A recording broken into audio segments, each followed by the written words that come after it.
बिस्मिल्लाहिर्रहमानिर्रहीम। अस्सलाम वालेकुम नाज़रीन, आप यूट्यूब चैनल देख रहे हैं। मैं इमरान ख़ान हूँ। कुछ खबरें आपके साथ शेयर करनी है और कुछ कवानीन पाकिस्तान में बनाने की कोशिश की जा रही है, उन पर भी बात करनी है। लेकिन IMF ने अपने नए प्रोग्राम के लिए इसहाक डार के सामने जो शराइत रखी हैं वो इंतहाई सख्त हैं और उसकी कुछ वजूहात हैं।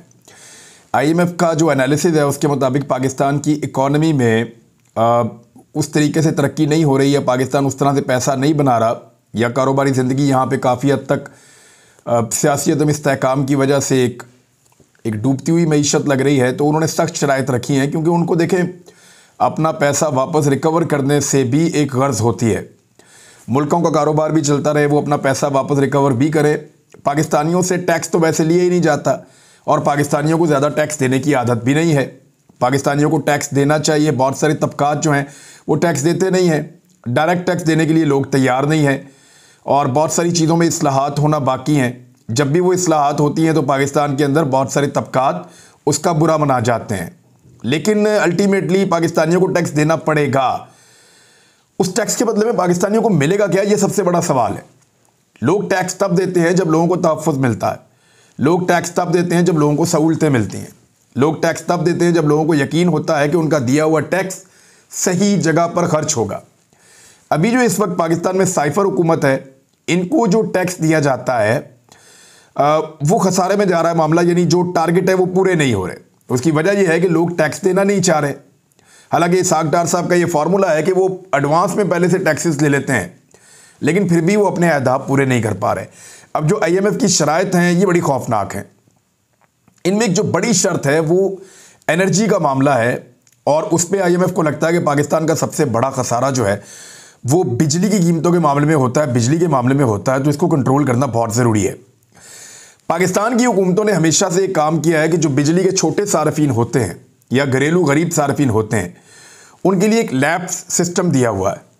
यानी जो कम बिजली इस्तेमाल करने वाले हैं उनको बिजली का सस्ता बिल आता है, जो ज़्यादा इस्तेमाल करने वाले हैं उनको बिजली का महंगा बिल आता है। तो इसलिए जो कम बिजली इस्तेमाल करते हैं लोग, उनकी थोड़ी बचत हो जाती है। वो गरीब लोग भी होते हैं जिनके घरों में सिर्फ पंखे चल रहे हैं या थोड़े बहुत बल्ब चल रहे हैं, वो इस तरह के लोग हैं। दूसरी जानिब जिनके घरों में बहुत सारे ACs चलते हैं, बहुत ज़्यादा उनके घर में अब बहुत सारे बिजली का साजो सामान है, तो उनकी बिजली महंगी होती है। अब एक इजलास हुआ है, उसमें डॉन ने भी इसको रिपोर्ट किया है, बाकी जगहों पर रिपोर्ट हुआ कि IMF का सबसे मुश्किल मुतालबा बिजली की जो लाइफ लाइन, यानी जो 300 यूनिट से कम बिजली खर्च करने वाले लोग हैं, सार्फिन हैं, उनको एक छूट दी गई है, एक सब्सिडी दी गई है, वो ख़त्म करने का उन्होंने मुतालबा किया है। और पाकिस्तान के 88% बिजली इस्तेमाल करने वाले जो सार्फिन हैं, यानी पाकिस्तान में अगर टोटल 100 मीटर लगे हुए हैं तो जो 88 मीटर हैं ये वो लोग हैं जो इसके ऊपर पूरा उतरते हैं। 300 यूनिट से छोटे वाले वो सारे इससे मुतासर हो जाएंगे। अच्छा, पाकिस्तान ने कोशिश की है कि ये हद 300 से कम करके चलो 200 यूनिट वालों को दे दें। वो परसेंटेज में तो काफ़ी कम है, लेकिन चलें 200 यूनिट वाले जो बहुत ही गरीब लोग हैं उनको तो बचत हो जाए। तो उसके लिए भी IMF तैयार नहीं हो रहा। IMF की नज़र में मईशत को सबसे बड़ा ख़तरा तवानाई के शोबे की ख़राब कारकर्दगी से है, जिसका गर्दिशी कर्जा 29 खरब रुपए तक पहुंच चुका है।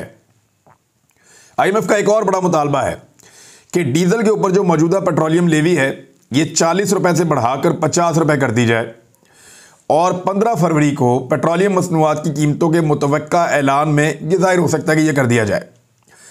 इसके अलावा पीर से जो भारी इजाफी टैक्सेस और गैर टैक्स इक़दामात पर भी बातचीत शुरू होने का इम्कान है, यानी बहुत सारे नए टैक्सेस लगेंगे।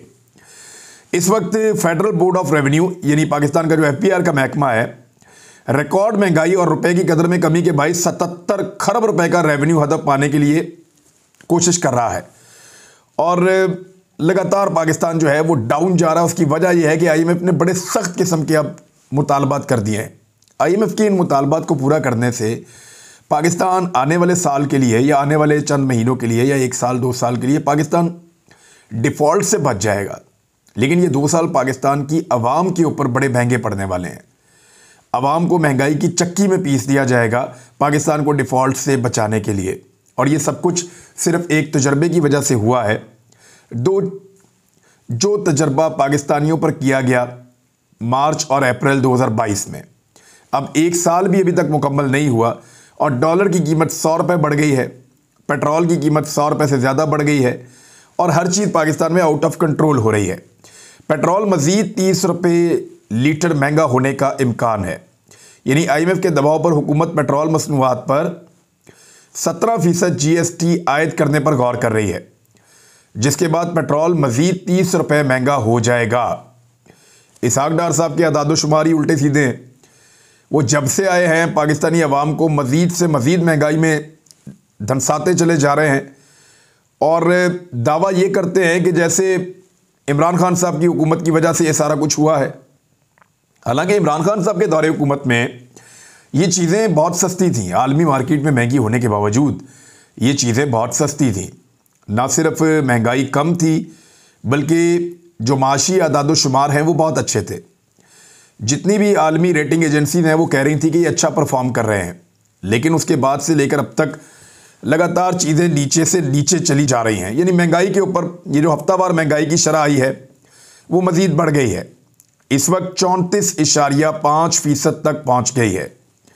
यानी गुज़िश्ता हफ्ते ये 32.6% तक थी और इस हफ्ते अब ये मज़ीद बढ़ के 34.5% तक पहुँच गई है।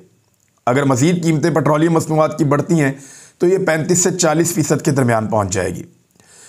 अब ये जो इजाफा हो रहा है ये एक आम आदमी के ऊपर बोझ पड़ता चला जा रहा है। दूसरी जानिब एक और ख़बर है, वो ख़बर मैं आपको बाद में देता हूँ, लेकिन इमरान खान साहब ने जो कॉल दी है जेल भरो तहरीक, उस पर पाकिस्तान तहरीक इंसाफ के रहनुमाओं का रद्द अमल सामने आया है पाकिस्तान भर से, और उन्होंने कहा कि हम पूरे पाकिस्तान की जेलें भर देंगे। और इसमें शाह महमूद कुरैशी साहब ने, फ़ारूक हबीब ने और पंजाब से मियां असलम इकबाल ने और दीगर लोगों ने रद्द अमल देते हुए कहा कि अगर पूरी पार्टी ये फैसला करती है कि हम अपनी जेलें भरें तो फिर जेलें कम पड़ जाएंगी, हम बहुत बड़ी तादाद में जेलें भर देंगे। और इमरान खान साहब ने अपने कारकुनों को पहले ही कह दिया है कि रेडी हो जाए, ये काम अब हम कर गुजरेंगे। हुकूमत ने IMF को मज़ीद 300 अरब रुपए के टैक्सेस लगाने की भी यकीनदहानी कराई। ये नए टैक्स अब लगाए जाएंगे पाकिस्तान में, और साथ ही साथ एक मुतालबा भी सामने आ रहा है, और ये मुतालबा ऐसा लगता है कि मखसूस ताजर तंजीमों से या रहनुमाओं से ये मुतालबा उनके मुंह से निकलवाया जा रहा है। क्योंकि देखिए, पहले सैलाब के पानी को जानबूझकर खड़ा किया गया बहुत सारे इलाकों में। ये मैं नहीं कह रहा, ये सिंध के शहरी कहते हैं कि हमारे सैलाब के पानी को ज़बरदस्ती और जानबूझकर खड़ा किया गया, और ऐसा लगता है कि हम डूबे नहीं हैं, हमें डुबोया गया है। और जानबूझकर जिन झीलों के अंदर बहुत ज़्यादा पानी पहले मौजूद था उनको सैलाब आने से कबल वार्निंग होने के बावजूद उनके बैंक्स नहीं खोले गए, उनको खाली नहीं किया गया। अगर उन झीलों को खाली कर दिया जाता तो सैलाब का पानी उन झीलों में जाकर जमा होता और शहर और देहात ना डूबते। लेकिन ऐसा लगता है कि बाय डिज़ाइन ऐसा किया गया और उनको डुबोया गया ताकि इलेक्शन से अवॉइड किया जा सके और एक नई सिचुएशन बन जाए। फिर कुछ लोग कहते हैं कि जो दहशतगर्दी की वेव आई है इसके नाम के ऊपर भी इलेक्शन को रोकने की कोशिश की जाएगी। लोग इसके ऊपर भी सियासत कर रहे हैं बदकिस्मती से। ये बहुत गलत बात है। खैबर पख्तूनख्वा में जिस किस्म की नारेबाजी हो रही है ये पाकिस्तान की तारीख में पहली मरतबा नहीं हो रही, लेकिन जो ज़बानें ये नारे लगा रही हैं वो पहले हमेशा से डिफरेंट बात करती रही हैं। यानी वो चीज़ें जिनको हम लोग नापसंद करते थे अब ऐसे लोगों के मुंह से हम सुन रहे हैं जिनके मुंह से हमें कभी तवक्को नहीं थी कि इस किस्म के नारे या इस किस्म की बातें सुननी पड़ेंगी। बहरहाल मंजूर पश्तीन ने एक बड़ा शानदार इज्तिमा किया अवाम का पेशावर में, मना करने के बावजूद हुकूमत के, और वहाँ पे लोगों ने उनके ऊपर एतमाद का इजहार किया। मंजूर पश्तीन बार बार पश्तूनों के हकूक़ की बात करते हैं और मुझे कुछ इनके साथ गिले माजी में भी थे और कुछ बातों पे अभी भी मेरे सवालात मौजूद हैं जिनके जवाब सामने आने चाहिए। लेकिन ये एक हकीकत है कि मंजूर पश्तीन पश्तून कौम के लिए लगातार आवाज़ उठा रहे हैं और वो एक नई जंग से गुरेज करना चाहते हैं। उन्हें ऐसे खदशात हैं कि जैसे खैबर पख्तूनख्वा को या पश्तूनों को एक नई लड़ाई में धकेला जा रहा है। मंजूर पश्तीन के जो नज़रियात हैं वो ये कहते हैं कि शायद पाकिस्तान अमेरिका को खुश करने के लिए या अपनी एस्टेब्लिशमेंट के मफादात के लिए पाकिस्तानी शहरियों को एक नई जंग में धकेल देगा जिससे मफादात सिर्फ चंद लोगों को हासिल होंगे और एक कौम दोबारा से खून की होली की नज़र हो जाएगी। और मंजूर पश्तीन बार बार इन खदशात का इजहार करते चले जा रहे हैं। इमरान खान साहब ने भी इससे मिले जुले खदशात का इजहार किया है। मुराद सईद एक लंबे अरसे से इन चीज़ों से और आने वाली दहशतगर्दी की वेव से ख़बरदार करते चले जा रहे हैं और बार बार उन्होंने गुजारिश की है कि अफ़गान सरज़मीन से कुछ ऐसे एलिमेंट्स पाकिस्तान में आ रहे हैं जिनको रोका जाना चाहिए और अफ़गानिस्तान की हुकूमत के साथ एंगेजमेंट्स होनी चाहिए। लेकिन बदकिस्मती से हमारी इस तरफ तवज्जो नहीं है। अब एक नया मुतालबा जो है वो अब ये आ रहा है, बिज़नेस फोरम, बिज़नेस कम्युनिटी से मुताल्लिका जो लोग हैं वो कह रहे हैं कि मुल्क में माशी एमरजेंसी नाफिज कर दी जाए। इस माशी एमरजेंसी के नाम के ऊपर भी मौजूदा जो साइफर हुकूमत है ये कोशिश करेगी कि कुछ भी करके इंतखाबात को डिले किया जाए, उसको आगे बढ़ाया जाए, क्योंकि पाकिस्तान के लोग एक जमात को ज़्यादा इस वक्त पसंद कर रहे हैं, उसको वोट डालना चाहते हैं। तो जो बाकी जमातें इस वक्त हुकूमत में हैं वो इस सिचुएशन को अवॉइड करने के लिए आगे आगे भाग रही हैं और पाकिस्तान तहरीक इंसाफ और इमरान खान का खौफ उनको लगातार भगाता चला जा रहा है। और जो इस वक्त महंगाई की सूरत हाल है उसमें तो मुमकिन ही नहीं है इनका इंतखाबात के अंदर उतरना। यानी मरियम नवाज साहिबा अपनी सर्जरी के बाद जब पाकिस्तान तशरीफ़ लाई तो उन्होंने बड़े जोश और जज्बे के साथ दोबारा से अपनी पार्टी को आगे बढ़ाने का फ़ैसला किया। चीफ ऑर्गेनाइज़र वो बन चुकी हैं और उनकी जो नई तकरीरें हैं उनको उनकी पार्टी के अंदर लोग मुतनाज़ समझ रहे हैं। उन्हें लगता है कि मरियम नवाज ज़ाती ताल्लुकात के ऊपर ऐसे लोगों को ओहदे देने की तैयारी कर रही हैं या दे रही हैं जो लोग उन ओहदों के लिए अहल नहीं हैं। इस किस्म की इनकी पार्टी के अंदर इख्तलाफात जन्म ले रहे हैं। मामला ये है कि मरियम नवाज साहिबा ने जो तकारीब में शिरकत की है वहाँ पे लोगों की तादाद ना होने के बराबर है। शादी हालों के अंदर प्रोग्राम्स हो रहे हैं, यानी उतने लोग जितने एक वलीमे के अंदर इकट्ठे हो जाते हैं, इस किस्म के प्रोग्रामों से पार्टियाँ नहीं चलती।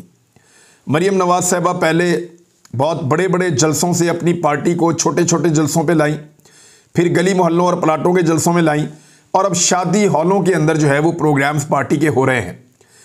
ये सूरत हाल एक पॉलिटिकल पार्टी के लिए बहुत खौफनाक है और वो कैसे इस सूरत हाल के अंदर इंतखाबात में जा सकते हैं। इंसानी हकूक़ के इदारे कह रहे हैं कि बगावत के कवानीन पाकिस्तान में ख़त्म किए जाएँ, लेकिन पाकिस्तान में नए कवानीन बनाने के ऊपर बातचीत हो रही है। ये नए कवानीन क्या हैं? ये कवानीन कहते हैं कि फ़ौज और अदलिया को बदनाम करने पर 5 साल की सज़ा की तजवीज़ है। इसके ऊपर ड्राफ्ट तैयार किया गया है। राना सनाउल्लाह साहब ने बहरहाल इसमें एक स्टेटमेंट दिया है कि अगर ये चीज़ें अगर ऐसा लगेगा और स्टेक होल्डर्स को ये लगेगा कि ये ठीक नहीं है, इंसानी हकूक़ के ख़िलाफ़ है या कुछ चीज़ें, तो फिर हम इसके ऊपर नज़रसानी करेंगे। लेकिन शाहिद खाकान अब्बासी साहब ने इस तजवीज़ से इत्तफ़ाक़ किया है और वफाकी हुकूमत ने ताज़ीरात पाकिस्तान और कोड ऑफ क्रिमिनल प्रोसीजर में तरमीम करते हुए फ़ौज और अदलिया को बदनाम करने पर 5 साल की सज़ा के लिए कानून का ड्राफ्ट तैयार कर लिया है। देखिए, इसमें मेरी एक गुजारिश है, इदारों की इज़्ज़त कभी भी कानून की बैसाखियों पर नहीं खड़ी होती। यानी फ़ौज और अदलिया पर अगर लोग तनकीद करते हैं, पूरी दुनिया में लोग इंस्टीट्यूशंस के ऊपर तनकीद करते हैं और उसके ऊपर कोई सज़ा नहीं होती। यानी दुनिया में बगावत के मुकदमात ख़त्म हो गए हैं, तनकीद के मुकदमात ख़त्म हो गए हैं, दुनिया के अंदर आज़ादी इज़हार राय है।